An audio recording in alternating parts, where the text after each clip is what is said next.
কাকলি দেবী, কাকিমা টাকিমা বলা উচিত, এখানে বললে আবার রাগ করে যদি। তো উনি আমার থেকে অনেক বয়োজ্যেষ্ঠ এবং আমার বাবার সঙ্গে কাজ করা মানুষ উনি।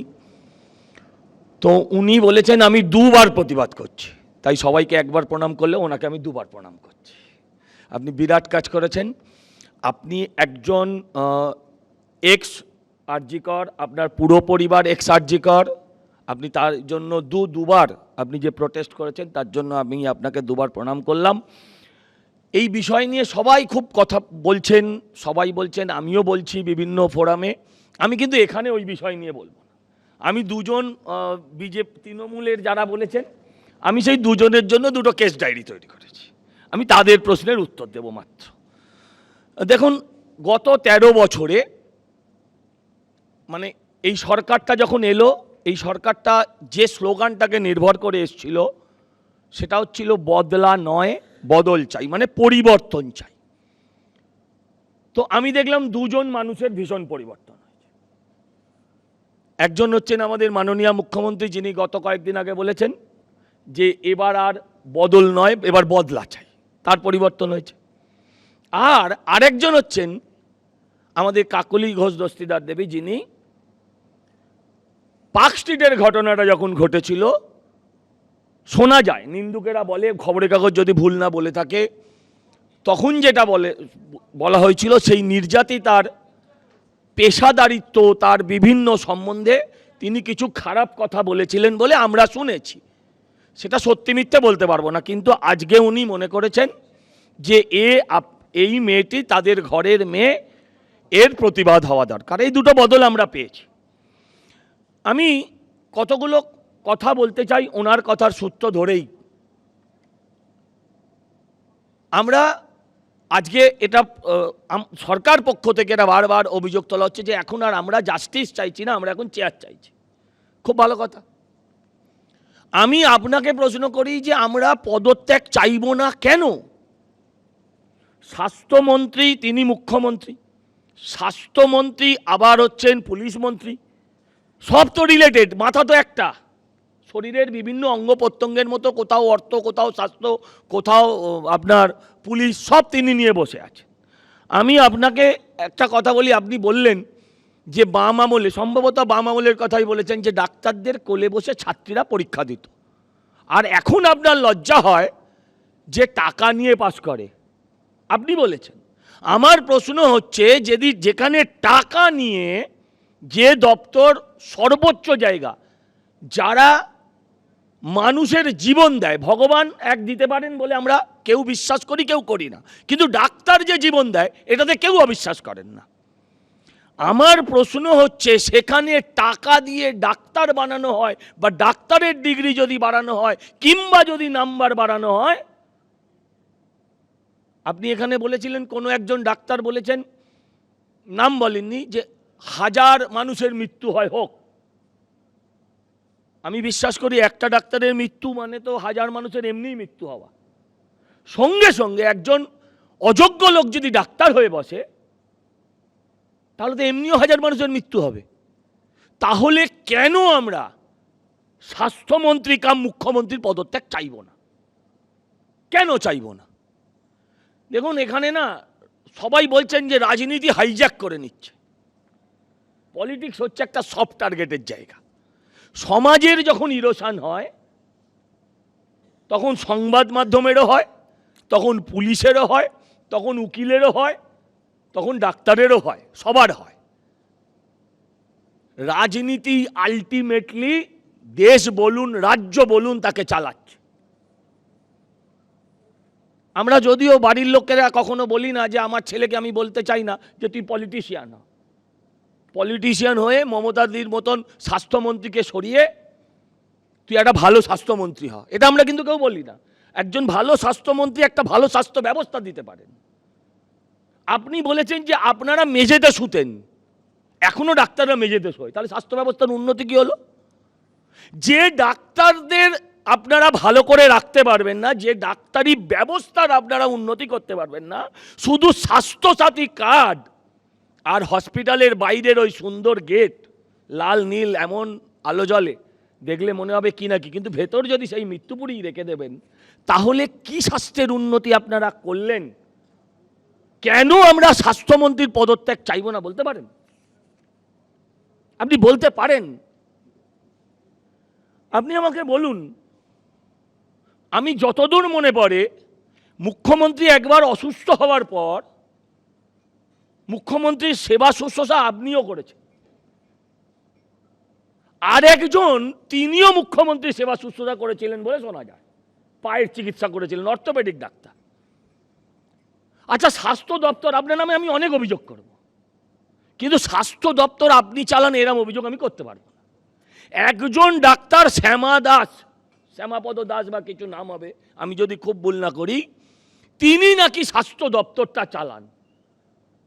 এই যে সন্দীপ ঘোষ নাকি তার একেবারে কাছের লোক। এটা যদি সত্যি হয় যে শ্যামা দাস বা যিনি হবেন ডক্টর দাস XYZ, তিনি কোনোদিন স্বাস্থ্য দপ্তরেরই লোক ছিলেন না। আছে উত্তর আপনার কাছে? স্বাস্থ্যমন্ত্রী কবার স্বাস্থ্য দপ্তরে গেছেন? হেলথ ইউনিভার্সিটিতে কবে গেছেন, কবার গেছেন আপনি বলতে পারবেন? তাহলে এমন মুখ্যমন্ত্রী বা স্বাস্থ্যমন্ত্রীর পদত্যাগ যদি চাই, তাহলে দোষ হয়ে গেল। এই যে বলছেন সন্দীপ ঘোষ ঢুকছে আর বেরোচ্ছে, সন্দীপ ঘোষ তো আগেও ঢুকতো আর বেরোতো। একটা স্বাস্থ্য দপ্তর তাকে ট্রান্সফার করলো, ট্রান্সফার করার 48 ঘন্টা যায়নি, আবার ঢুকে গেল আরজি করে, রিভোকড হয়ে গেল ট্রান্সফার অর্ডার। তার 1 মাসের মধ্যে আবার ট্রান্সফার হলো মুর্শিদাবাদে। 15 দিনের মধ্যে সেই লোকটা আবার এসে গেল, এক হসপিটালে দুটো সুপার হয়ে গেল। যে আগে চেয়ারে বসতে পারবে তা সে আজকের দিনের সুপার। বলুন কোথাও অন্যায় থাকলে বলুন যে কথাটা অন্যায়। আর যদি এই আমার কলকাতা শহরের মেডিকেল কলেজের স্বাস্থ্য ব্যবস্থা হয়, তাহলে আপনার গ্রামীণ হসপিটালের কি অবস্থা? এরকম অপদার্থ স্বাস্থ্যমন্ত্রী কি আপনার ছেলে মেয়েও চায়? এই প্রশ্নটা আজকে আপনার কাছে আমি রাখতে চাই। আমি কোনো ব্যক্তি আক্রমণ নয়, কিন্তু আপনি যে দলের হয়ে কথা বলছেন, আমি আপনাকে জানতে চাই। এখন সবাই বলছে সিবিআই এর রেট সাকসেস, আমি কত জানি না, কিন্তু আমার মনে হয় আরো কিছু ক্ষেত্রে আরো কিছু রেট ভালো হলে ভালো হতো। কিন্তু আমি যদি জিজ্ঞাসা করি সিআইডি রেট কত, সিআইডি রেট যদি ভালো হতো, কুণালদার ভাগ্যে আজকে কিন্তু এখানে বসে ভাষণ মারা সম্ভব হতো না। সিআইডি রেটটা কত খারাপ এটা বোঝা যায় এখানে। আমি আপনাদের কাছে প্রশ্ন করতে চাই যে মুখ্যমন্ত্রী ফাঁসি চাইছেন, খুব ভালো কথা, ফাঁসি চাইছেন, আমরাও তো চাইছি, সবাই চাইছে। মুখ্যমন্ত্রী ফাঁসি চাইছেন বটে, শুক্রবার দিন বিকেলবেলা দাঁড়িয়ে একটা সভায় একদল, আপনিও সম্ভবত ছিলেন, যেখানে উনি নির্যাতিতারও ফাঁসি চেয়েছেন, সেখানে বলছেন রবিবারের মধ্যে ফাঁসি চাই। শুক্রবার বিকেলে দাঁড়িয়ে বলছেন রবিবারের মধ্যে ফাঁসি চাই। এটা কি আর কি হচ্ছে? এইভাবে একটা কথা বলে একটা বিষয়কে লঘু করে দিচ্ছেন একজন মুখ্যমন্ত্রী যদি হয়, সেই মুখ্যমন্ত্রীর ওই পদে থাকার কোনো অধিকার নেই। প্রথম বললেন নির্যাতিতার ফাঁসি চাই, আমরা ধরে নিলাম স্লিপ অফ টাং। উনি বললেন না না আমার কথা উইথড্র, আমরা বললাম ঠিক আছে। তারপর বললেন ধর্ষিতাদের ফাঁসি চাই। আসলে পেটের ভেতরে যে কথাটা গুড়গুড় গুড়গুড় করে সেটা তো মুখ দিয়ে বেরোবেই। পার্কস্ট্রিটের সময় উনি বলেছিলেন সাজানো ঘটনা।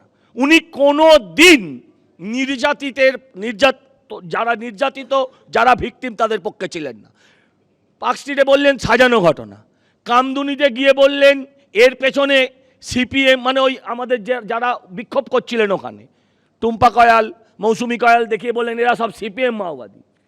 সব কিছুকে ছাড়িয়ে গেলেন হাসখালিতে গিয়ে বললেন 14 বছরের এই মেয়েটা সে কিনা প্রেগনেন্ট ছিল, বায়োলজিক্যালি সম্ভব কিনা আপনি ডাক্তার, এখানে আরো ডাক্তাররা আছেন তারা বলবেন, কিন্তু আমি জানি উনি ওনার মেয়েটা ওনার নাতনির থেকে অল্প কিছুটা বড়।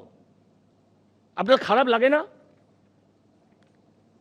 আয়না তো আছে বাড়িতে, মনে হয় না যে এর থেকে নোংরা কথার কিছু হতে পারে না? ফাঁসি, ফাঁসি আপনি পেয়েছিলেন সুযোগ ফাঁসি দেবার, আপনারা কামদুনিতে ফাঁসি দেবার সুযোগ পেয়েছিলেন। একজন ফাঁসির আসামি, 3 জন ফাঁসির নির্দেশ ছিল লোয়ার কোর্টে, হাইকোর্টে গিয়ে দুজনের তার মধ্যে যাবজ্জীবন হলো, আর একজন ফাঁসির আসামির বেকসুর খালাস হয়ে গেল। ভারতবর্ষে এই নিদর্শন কতগুলো আছে, সেটা সুমনদা আপনি কালকে খুঁজে বার করে দেখান। ফাঁসির আসামি যাকে লোয়ার কোর্ট ফাঁসি দিল, হাইকোর্ট তাকে বেকসুর খালাস দিল। তার মানে সে লোকটা কতটা নির্দোষ ছিল, তাকে বেকসুর খালাস দেওয়া হলো। অথচ তাকে কিনা সে যদি অ্যাপিল না করতো তাহলে তাকে তো ঝুলিয়ে দিত নাটা মল্লিকরা।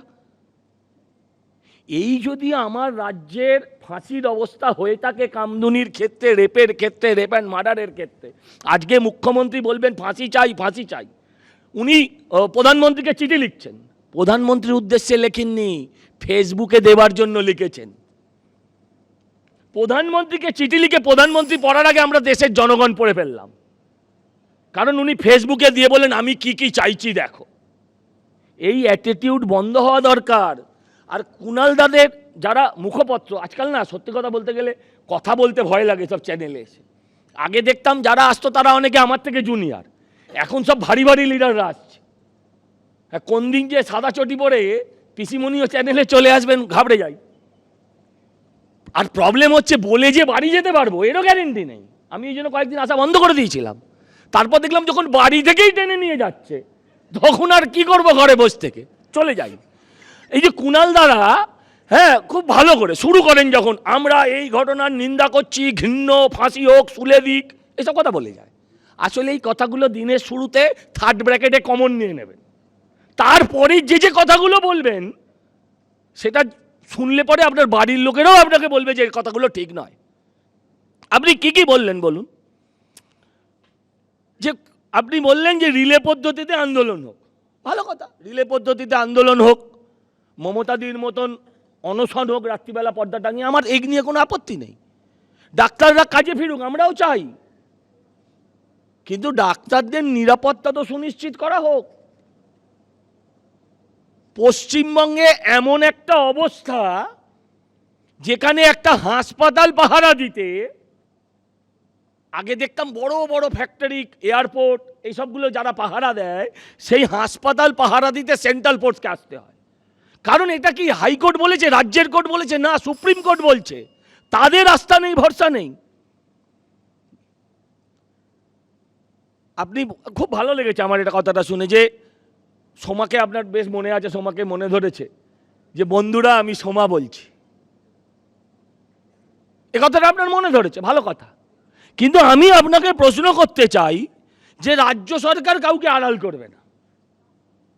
রাজ্য সরকার যদি কাউকে আড়াল না করে, তাহলে এই সন্দীপ ঘোষকে এই সরকার বারবার ট্রান্সফার দেওয়ার পর উইথড্র করেছে কেন? 21 সালে ওনার বিরুদ্ধে অর্থনৈতিক অভিযোগ আসার পরে সেই সময় থেকে আজ অবধি সন্দীপ ঘোষকে ডাকা হয়নি কেন? যতক্ষণ না তাকে সিবিআই ডাকলো। যেই সিবিআই ডাকলো অমনি কলকাতা পুলিশও ডেকে দিল। আপনি দেখুন, মুখ্যমন্ত্রীর ডান হাত হচ্ছে স্বাস্থ্য দপ্তর, যদি হয় বাঁ হাত পুলিশ। ডান হাত দিয়ে এই লোকটা যখন চাকরি ছেড়ে দিল, তখন বললো না না ছাড়িস না, তোকে আমি ন্যাশনাল মেডিকেল কলেজে সুপার করে দিচ্ছি। তার দুদিন বাদে এই বাঁ হাত হচ্ছে পুলিশ মন্ত্রী, বাঁ হাত দিয়ে চিঠি লিখে পাঠিয়ে দিল তুমি লালবাজারে দেখা করো। এটা কেমন ক্যারেক্টার দাদা? এই মানুষের পদত্যাগ চাইবো না তো কার পদত্যাগ চাইবো? যে মানুষটা বারবার, এই যে কুণালদা বলছিলেন হাতরস, উন্নাও, এই সেই, ঠিকই কথা, ওনার কুণালদার সামনের পাওয়ারটা হালকা, ওখানটা ঝাপসা দেখেন, দূরেরটা ভালো দেখতে পান। আমি শকুন টকুন বলছি না কাউকে, তৃণমূলে কাউকে আমি এটা বলি না। আমি যেটা বলতে চাই, আপনি আমাকে এই উত্তরটা দিন যে সন্দীপ ঘোষকে এইভাবে প্রোটেক্ট করার পেছনের কারণটা কি? সন্দীপ ঘোষের সাথে ওনার এত ভালোবাসাটা কিসের যে ভাইপো নেয়? ভাইপোকে যেমন ভালোবাসেন সন্দীপ ঘোষকেও তেমন ভালোবাসেন। এই যে ঘটনাগুলো, এগুলোর পরে মনে হয় না আপনার যে সরকার আড়াল করছে না? আমরা দেখলাম, দেখাচ্ছেন আপনারা যে ডেথ সার্টিফিকেটে মৃত্যুর টাইম এক, আবার দেখতে পাচ্ছি যে অদ্ভুতভাবে হসপিটাল রেজিস্টারে মৃত্যুর টাইম আর এক। আমি একটু আগে বলছিলেন যে এত পুলিশ আহত, অত পুলিশ আহত। আমি আপনাকে একটা কথা বলি সুমনদা, আপনি কাইন্ডলি একবার ওই পুলিশের পেজে গিয়ে আপনি এই আহত পুলিশদের তলার ছবি, মানুষের কমেন্টগুলো পড়ুন তো। এই পুলিশের প্রতি কারোর সিম্প্যাথি নেই, দুর্ভাগ্যজনক হলেও সত্যি। এটা আমরা চাই না, কিন্তু এটা মানুষের সিম্প্যাথি নেই। ওরা ইট মারছে যাদের, তাদের ছবি দিচ্ছে। ভালো কথা, দাও। ইট মারছে যাদের ছবি দিচ্ছে, আর যে পুলিশগুলো নিজেরা ইট মারছিল তাদের ছবি কেন দেবে না? যে পুলিশ হকি স্টিক দিয়ে জনতাকে মারছিল তাদের ছবি কেন দেবে না? সকাল থেকে টিয়ার গ্যাস চালাচ্ছে, আমার তো দেখে মনে হলো টিয়ার গ্যাসের একটা স্টক ক্লিয়ারেন্স করছে, যেখানে কেউ নেই, একজন বিক্ষোভকারী আসেনি, জলকামান চলছে। What's going on? আপনি আমাকে বলুন, বিক্ষোভকারীকে দেখতে পেলে তবে তো জলকামান দেবেন। দুপুরের মধ্যে তাই জল শেষ হয়ে গেল যখন বিক্ষোভকারীরা সত্যি উত্তাল। এই যদি এই ধরনের অপদার্থ যদি একটা সরকার হয়, তার পদত্যাগই চাওয়া উচিত। আপনি বলছেন সব ঘটনা আমি বিশ্বাস করি, হাতরস, উন্নাও, বদলাপুর, সব সব সব সমানভাবে দুর্ভাগ্যজনক, সবার ফাঁসি হোক। কিন্তু যিনি 1 লাখ টাকার জন্য কেন্দ্রের সরকার থেকে বারবার হাওয়াই চটির মতন বারবার পদত্যাগ করতেন, যিনি একটা কোনো ঘটনা, একটা রেল দুর্ঘটনা ঘটলে রেলমন্ত্রীর পদত্যাগ করতে হবে, আমরা বিশ্বাস করি না। কিন্তু যিনি সবসময় সবার পদত্যাগ চেয়ে এসছেন এই কারণগুলোতে, তার ঘরে যখন এই ধরনের ঘটনা ঘটবে তখন তিনি কেন পদত্যাগ করবেন না, এই প্রশ্নটা রেখে যাই। আর শেষ করি এই কথা বলে, রঙিন চশমা পরলে তুমি পৃথিবীটাকে, কালো চশমা পরে তুমি পৃথিবীটাকে রঙিন দেখতে পারো। আজকের পশ্চিমবঙ্গ কিন্তু অতটা রঙিন নেই।